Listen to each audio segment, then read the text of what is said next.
about foils. Foil characters are just opposites, and when you put them juxtaposed side by side, it reveals something not just about each other, but about human nature.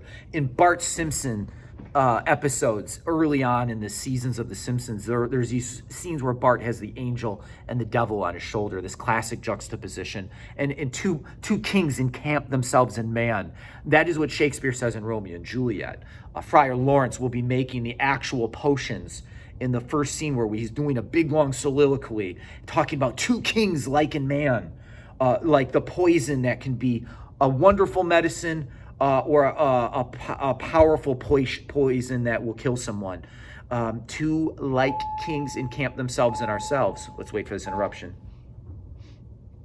There's the bell. So when we think of foils, think of George and Lenny in Of Mice and Men. Early in that opening scene, as they're walking through California and a long journey, and they come to that pool, and Lenny is so large, and he's probably got a mental deficiency, and he sticks his head right in the water and doesn't even think about whether it's polluted. And George, the short guy who's very intelligent and logical and strategic, they are foils. And this foil character will reveal something by the end of the story that is just so powerful. Why? It's classic literature, yet depressing. Foils that we have in Greek mythology, Hercules and Theseus are the first presented to you. They're friends, but they challenge each other. Theseus is competing with his Hercules stories, trying to be just as noble, even though he's not as strong. It is in Athens that they say, with nothing, there would be no Theseus. Or how did they say it in the test?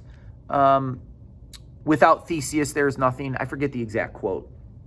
What it means is Athens is valuing his ability to use strategy and his nobleness to succeed. And that will be also linked to Jason. That will be linked to Odysseus. We are not just a culture that values our strength and physicality and military prowess.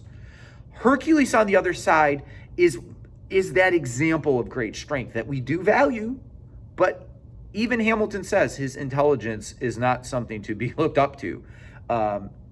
He is quite dumb at times. You put them side by side, you have foils.